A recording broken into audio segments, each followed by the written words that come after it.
যখন কোনো দেশ তার প্রজন্মকে শোনে না, তখন রাজপথই হয়ে ওঠে শ্রুতিমধুর ইতিহাসের শ্রুতিলিপি। বরিশাল বিশ্ববিদ্যালয়।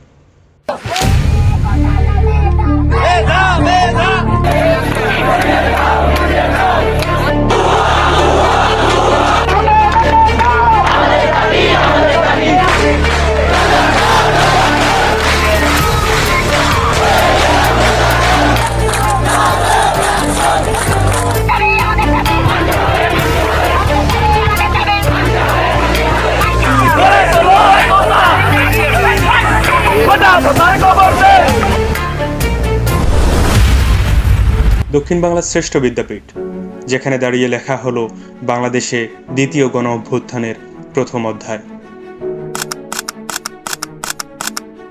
2018 সালে যে লড়াই থেমেছিল, 2024 সালে সেই দাবির ছাইচাপা আগুন আবারও জ্বলে উঠল 9 জুন। এদিন প্রধান ফটকে সকাল 11টা থেকে 1 ঘন্টা সড়ক অবরোধ করে বিক্ষোভ মিছিল করেন শিক্ষার্থীরা। ওই দিন এক শিক্ষার্থীর পিঠে কোটা নিপাত যাক, আরেক শিক্ষার্থীর পিঠে বৈষম্য দূর করো লেখা যেন স্বৈরাচারী এরশাদ শাসনের পতনের আন্দোলনের প্রতিচ্ছবি ভাসিয়ে তুলেছিল উপস্থিতদের মাঝে। সিকোয়েন্স অনুযায়ী যেহেতু বিশ্ববিদ্যালয়ে আমরা সিনিয়র জুনিয়রটা অনেক বেশি মেনটেন করি, সেহেতু 9 ব্যাচ থেকে 2 জন, 7 ব্যাচ থেকে 2 জন, মানে এরকম করে মোট হচ্ছে 22 জন। 22 জনের, আমি যদি ভুল না করি 22 জনের কমিটি, ঠিক না, মানে 22 জন দায়িত্ব নিয়ে পুরো আন্দোলনটা অর্গানাইজ করবে। বাকিদেরকে কর্মসূচিতে ইনভলভ করা যায় কিভাবে, এই পরিকল্পনাটুকু করা। 1 জুলাই মানববন্ধন আর বিক্ষোভ সমাবেশ। 2 জুলাই ঢাকা কুয়াকাটা মহাসড়ক অবরোধ করে শিক্ষার্থীরা। গলা ফাটানো স্লোগান, 18-র হাতিয়ার, গর্জে উঠুক আরেকবার, জেগেছে রে জেগেছে, ছাত্র সমাজ জেগেছে, লেগেছে রে লেগেছে, রক্তে আগুন লেগেছে, আপোষ না সংগ্রাম, সংগ্রাম সংগ্রাম, মুক্তিযুদ্ধের বাংলায় বৈষম্যের ঠাঁই নাই, স্লোগান দিতে থাকেন। 3 জুলাই কোটা বাতিল, মেধাভিত্তিক নিয়োগ, একাধিকবার কোটা সুবিধা ব্যবহার বন্ধ, নিরপেক্ষ ও দুর্নীতিমুক্ত আমলাতন্ত্র, 4 দফা দাবি বাস্তবায়িত না হলে লাগাতার আন্দোলনের হুঁশিয়ারি দেন শিক্ষার্থীরা। 4 জুলাই চতুর্থ দিনের মতো বিক্ষোভ কর্মসূচি অব্যাহত রাখেন শিক্ষার্থীরা। এদিন দুপুর 12:30 থেকে ঢাকা কুয়াকাটা মহাসড়ক অবরোধ করে রাখেন তারা। এ সময় সেখানে তারা সমাবেশ করেন এবং বই পুড়িয়ে কোটা পদ্ধতি বাতিলের দাবি জানান। এদিন ছাত্রলীগের হামলায় আন্দোলনরত এক শিক্ষার্থী ও ক্যাম্পাস গণমাধ্যম কর্মী আবু উবায়দার ছাত্রলীগ কর্তৃক লাঞ্ছিত হওয়ার ঘটনা ঘটে। তো আমার যে পেশাগত যে দায়িত্ব পালন, সেই দায়িত্ব পালনের জায়গা থেকে আমি সেটা ভিডিও কভার করতে গিয়েছিলাম। সেই কভার করতে যাওয়ার এক পর্যায়ে আরিফুল ইসলামকে আঘাতের পরে আমার উপরে চড়া হয় এবং আমাকে এলোপাতাড়ি ভাবে শিশির আহমেদ সুমনের নেতৃত্বে এবং আরো আশেপাশে যারা ছিল তারা কিন্তু আমার উপরে বেধড়ক মারপিট করে এবং আমার ফোন জোর করে কেড়ে নেয়। আমি দিতে চাচ্ছিলাম না, আমার ফোনে ভিডিও করা ছিল। জোর করে কেড়ে নেওয়ার পরে কিন্তু আমার ফোন থেকে ভিডিওটি ডিলিট করে দেয় এবং সাথে সাথে আমার এবং প্রাণনাশেরও হুমকি দেওয়া হয়। বাংলা ব্লকেড। কোটা সংস্কার ও 4 দফা দাবিতে সারা দেশের শিক্ষার্থীদের সাথে একাত্মতা ঘোষণা করে মহাসড়ক অবরোধ করে টানা 4 দিন বাংলা ব্লকেড কর্মসূচি পালন করেন শিক্ষার্থীরা। এ সময় সকাল থেকে সন্ধ্যাব্যাপী ঢাকা কুয়াকাটা মহাসড়কে অবরোধ চলমান ছিল। এর মধ্যে 9 জুলাই সন্ধ্যায় শিক্ষার্থীরা এই আন্দোলনে প্রথমবারের মতো মশাল মিছিল বের করেন। 11 জুলাই এদিন দুপুর 2টা থেকে বিশ্ববিদ্যালয়ের মূল ফটকের সামনের ঢাকা কুয়াকাটা মহাসড়কে অতিরিক্ত পুলিশের মোতায়েন ঘটে। শিক্ষার্থীরা মহাসড়কে অবরোধ কর্মসূচি পালন করতে চাইলে তাতে বিশ্ববিদ্যালয়ের ফটক আটকানোর চেষ্টা করে পুলিশ ও বিশ্ববিদ্যালয় প্রশাসন। কিন্তু কে আটকাতে পারে নতুন প্রজন্মের ক্ষুধার্ত চেতনা? শিক্ষার্থীরা ফটক ভেঙে বেরিয়ে আসে, পুলিশের ব্যারিকেড ঠেলে দখল নেয় রাজপথ। এদিন সন্ধ্যায় শিক্ষার্থীদের মোমবাতি প্রজ্বলন কর্মসূচিতে জনসমুদ্রের রূপ নেয় ঢাকা কুয়াকাটা মহাসড়ক। বৈষম্যমূলক কোটা ব্যবস্থা নিরসনের জন্য সংসদে আইন পাশের লক্ষ্যে জরুরি অধিবেশনের আহ্বান এবং 24 ঘন্টার মধ্যে মিথ্যা মামলা প্রত্যাহারের দাবিতে নগরীর বেলস পার্ক থেকে পদযাত্রা করে বরিশাল জেলা প্রশাসক শহীদুল ইসলাম বরাবর স্মারকলিপি দেন শিক্ষার্থীরা। এদিন সন্ধ্যায় প্রতিবাদী সাংস্কৃতিক সন্ধ্যা ও মশাল মিছিল কর্মসূচি পালন করেন শিক্ষার্থীরা। আমাদের একটা প্রতিবাদী সাংস্কৃতিক সন্ধ্যা হয়েছিল, যেটা সারা দেশের সাথে মিল নেই, কিন্তু আমরা কিন্তু আমাদের কার্যক্রমকে আমাদের মতো করে প্রতি মুহূর্তে মানে এটাকে চলমান রেখেছি। তার মানে কি মুক্তিযোদ্ধার সন্তান নাতিপুতিরা কেউ মেধাবী না, যত রাজাকারের বাচ্চারা নাতিপুতি হলো মেধাবী, তাই না?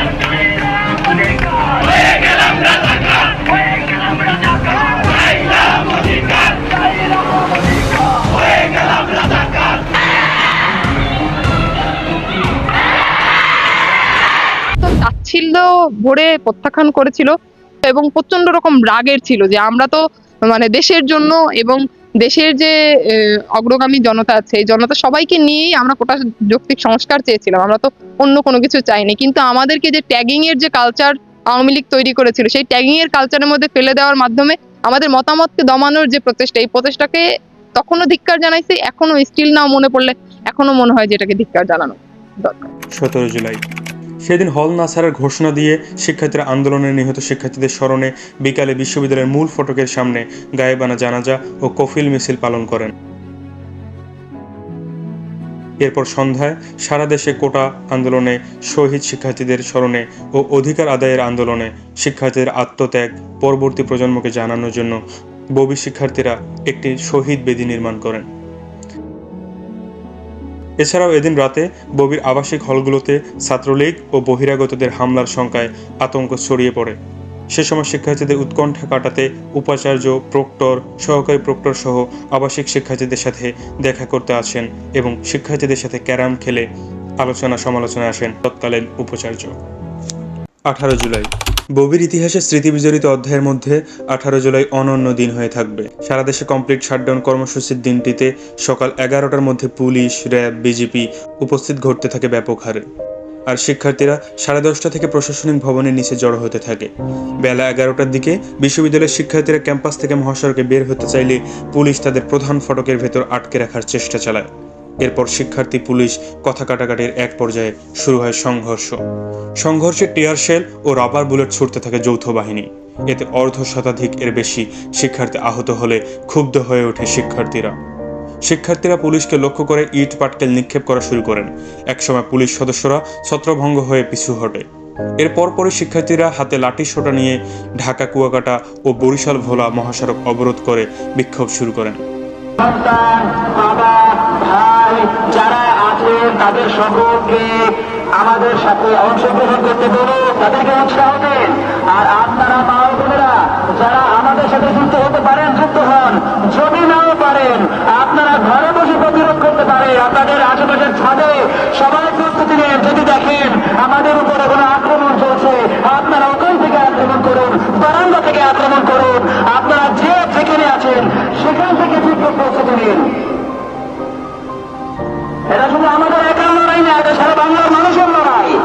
এই পরিসরের সাধারণ শিক্ষার্থীরা রক্তাক্ত হয়েছে, বিএম করেছে, প্রতিবাদ করে দেখেছেন সারা দেশে সাধারণ শিক্ষার্থীরা কিভাবে রক্তাক্ত করেছে। আপনাদের সাথে কি রক্তাক্ত করে হয়নি? আপনারা কি আমাদের রক্ত দিতে চান? এই সন্ত্রাসীদের হামলা, এই ধরনের হামলা আপনাদেরকে প্রতিরোধ করতে হবে, আমাদেরকে প্রতিরোধ করতে হবে। তাই দয়া করে আপনাদেরকে অনুরোধ করছি, আহ্বান করছি, দয়া করে কেউ ঘরে বসে থাকবেন না, কেউ ঘরে বসে থাকবেন না। এখন ঘরে বসে থাকার সময় নয়। আমরা কোন মসজিদে থেকে আমরা আহ্বান করছি। তাহলে দেশ কোন চাই দেশে আপনারা ভাবতে পারছেন। দ্রুত বেরিয়ে আসুন, দ্রুত বেরিয়ে আসুন। আমাদের সন্তানদের রক্ষায় একজন অভিভাবকের মতো, একজন প্রকৃত অভিভাবকের মতো বেরিয়ে আসুন, গর্জে উঠুন। এই বাংলা আমাদের, এই বাংলা সাধারণ জনগণের, এই বাংলা কারো আমরা হতে দেব না, ইনশাআল্লাহ। স্থানীয়রাও একাত্মতা প্রকাশ করে সড়কে নেমে পড়েন। এদিকে শিক্ষার্থীদের মহাসড়কে অবস্থানের কিছুক্ষণ পর খয়রাবাদ সেতুর প্রান্তে আটকে পড়ে পুলিশ, র্যাব সদস্যরা। তারা বরিশাল নগরমুখী হতে চাইলে শিক্ষার্থীরা তাদের বাধা দেয়। পরে ভুল স্বীকার করে ক্ষমা চাইলেই আন্দোলনকারী শিক্ষার্থীরা ব্যারিকেড দিয়ে তাদের দপদপিয়া সেতু পর্যন্ত এগিয়ে দেয়।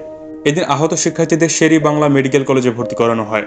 ক্যাম্পাসে আহতদের প্রাথমিক চিকিৎসা সেবা দিতে ছুটে আসে বরিশালের সাউথ অ্যাপোলো মেডিকেল কলেজের শিক্ষার্থীরা। এছাড়াও আন্দোলনরত শিক্ষার্থীদের দুপুরের খাবার রান্না করে খাওয়ান স্থানীয়রা। ওই হাড়ি ভর্তি ভাত নিয়ে কর্ণকাঠির মায়েরা এখানে চলে আসছেন খাবার খাওয়াইতে আমাদের। অটো শ্রমিকরা এখানে 500 লোকের জন্য আমাদের ওই দিন 18 তারিখ দুপুরবেলা রান্না করছে অটো ড্রাইভার। এরপর থেকে আমি আসলে আর বলতে পারবো না প্রতি অক্তের খাবারটা কেমনে আসছে, পানির বোতল কেমনে আসছে, বিস্কুট কেমনে আসছে, কেক কেমনে, আমার জানা নাই আর কি। আমি শুধু জানি যে এখানে সিকিউরিটি রুমের সামনে বিশাল একটা মানে পাহাড় জমছে খাবারের। পুলিশ যখন পাল্টা ধাওয়া দেয় তখন যে জনস্রোত আসলে আমাদের মানে আমি হচ্ছে মেইন গেটের সামনে ইটে পা বেঁধে পড়ে যাই। তো আমার এখনো মনে আছে যে দুই একজন আমার গায়ের উপর দিয়ে পাড়া গেছে, কিন্তু একটা ছেলে যে হচ্ছে একদম পাখির মতো করে এমন হাত দিয়ে আমাকে টেনে উঠাইছিল। আমি এখনো মানে প্রচন্ড চাই ওই মানুষটাকে যদি পাইতাম, অবশ্যই আমার বিশ্ববিদ্যালয়ের কোনো ছোট ভাই, বড় ভাই বা আমার কোনো ব্যাচমেট হবে যে আমাকে ওই সময়ে বাঁচাইছিল, না হলে হয়তোবা আমি ওখানে আরো বেশি অসুস্থ হয়ে পড়তাম।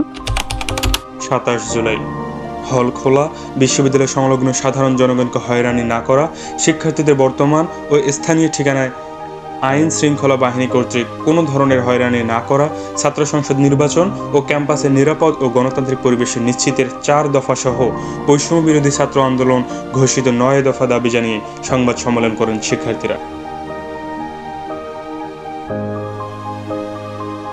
1 আগস্ট দেশব্যাপী ছাত্র হত্যা এবং শিক্ষক লাঞ্ছনার প্রতিবাদে ছাত্র শিক্ষক সংহতির কর্মসূচিতে যোগ দিতে আসলে সমন্বয়ক সহ 12 শিক্ষার্থীকে আটক করে পুলিশ। তখনকার পরিস্থিতির এতটাই করুণ ছিল, অনিশ্চিত ব্যাপার, আসলে আমাদেরকে কোথায় নিয়ে যাচ্ছে, কোথায় যাব, পুলিশও কিছু বলছে না, আমাদের ফোনগুলো সব নিয়েছে, আমরা যে কাউকে কথা বলবো সেই কোনো স্পেস পাচ্ছি না। তো একটা পর্যায়ে হচ্ছে যে আমাদের যে বন্দর থানা, ওইখানে আমাদেরকে নিয়ে যাওয়া হয়। ওরা আমাদের সাথে দুর্ব্যবহার করে না। তখনকার যে ওই যে থানার ভিতরে যে আমাদের যে অবস্থানটা এরকমের হয়েছিল, আসলে যে বিপ্লবীদের যে একটা বিপ্লবী চেতনা থাকে, অর্থাৎ যাদেরকে অস্ত্র, যাদেরকে হামলা দিয়ে যে দাবিয়ে রাখা যায় না, এটার একটা বাস্তব প্রমাণ তখনকার যারা থানায় কর্মরত ছিলেন তারাও দেখেছেন, এবং আমরা যারা আটক হয়েছি তাদের ভিতরেও সেই একটা স্পৃহা এবং সেই যে একটা বিপ্লবী চেতনা, এটা আমি বলি পরিপূর্ণই ছিল। 3 আগস্ট নিপীড়ন বিরোধী শিক্ষক সমাজের পক্ষ থেকে বরিশাল বিশ্ববিদ্যালয়ের 35 জন শিক্ষক বৈষম্য বিরোধী ছাত্র সমাজের ওপর হত্যা, নিপীড়ন ও নির্যাতনের বিরুদ্ধে প্রতিবাদ ও নিন্দা জানিয়ে এক যৌথ বিবৃতি দেন। আমি তখনও বলেছি, এখনো বলবো, ভবিষ্যতেও বলবো, যখনই সরকার বিপদগামী হবে, সাধারণের অধিকারকে বঞ্চনার দিকে ঠেলে দেবে, শিক্ষার্থীদেরকে কণ্ঠ চেপে ধরবে বা বিভিন্ন অধিকার থেকে বঞ্চিত করবে, যেখানে ন্যায্যতা সমতার প্রশ্ন থাকবে, সেখানে আমরা শিক্ষকরা কখনো আপোস করতে পারি না।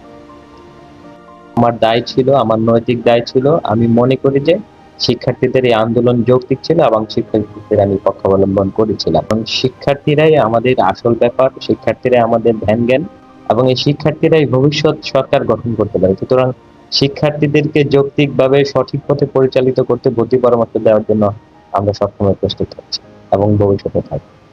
সর্বশেষ বৈষম্য বিরোধী ছাত্র আন্দোলন জনতার 1 দফা স্বৈরাচার পতনের আন্দোলনে রূপান্তরিত হলে ববি শিক্ষার্থীরাও মিশে যায় জনস্রোতে। এরপর 5 আগস্ট দেশের নতুন স্বাধীনতার বীজ বপন হলে ক্যাম্পাসে ফিরে আসেন শিক্ষার্থীরা। দীর্ঘ 36 দিনের রক্তমাখা অপেক্ষা, বৃষ্টি, রোদ, গুলি, টিয়ার শেলের ধোঁয়া পেরিয়ে এই প্রজন্ম দেখিয়েছে বুলেটের চেয়ে শক্তিশালী হতে পারে একটাই জিনিস, স্বপ্ন আর একতা। 36 দিনের ভয়, হুমকি, অন্তহীন স্লোগান শেষে বিজয় ধীরে ধীরে ছড়িয়ে পড়ে, আর বাংলা রাজপথে নতুন ইতিহাসের জন্ম দেয় একদল ছেলেমেয়ে যারা শিখিয়েছিল অধিকার কখনো দয়া নয়, ছিনিয়ে নিতে হয়। এভাবে জুলাই বিপ্লবের শহীদ বেদী হয়ে দাঁড়ায় নতুন প্রজন্মের সাহসের প্রতীক। আর সেই বৃষ্টি ভেজা বরিশাল বিশ্ববিদ্যালয় আর কোনোদিন শুধু শিক্ষার ক্যাম্পাস নয়, এটি হয়ে রইল দ্বিতীয় মুক্তির রণক্ষেত্র আর স্বপ্ন ফেরানোর গোপন যুদ্ধ ঘাঁটি। এই যুদ্ধ কোনো দলীয় পোস্টারের নয়, লেখা থাকবে ছাত্রদের চোখে, নতুন প্রজন্মের বুকের ভেতরে। আর একদিন কোনো সন্ধ্যায় বাতাসে ভাসবে সেই অটল প্রতিজ্ঞা, স্বৈরাচার মরবে, প্রজন্ম জেগে থাকবে। ইনকিলাব জিন্দাবাদ। বাংলাদেশ তুমি দীর্ঘজীবী হও।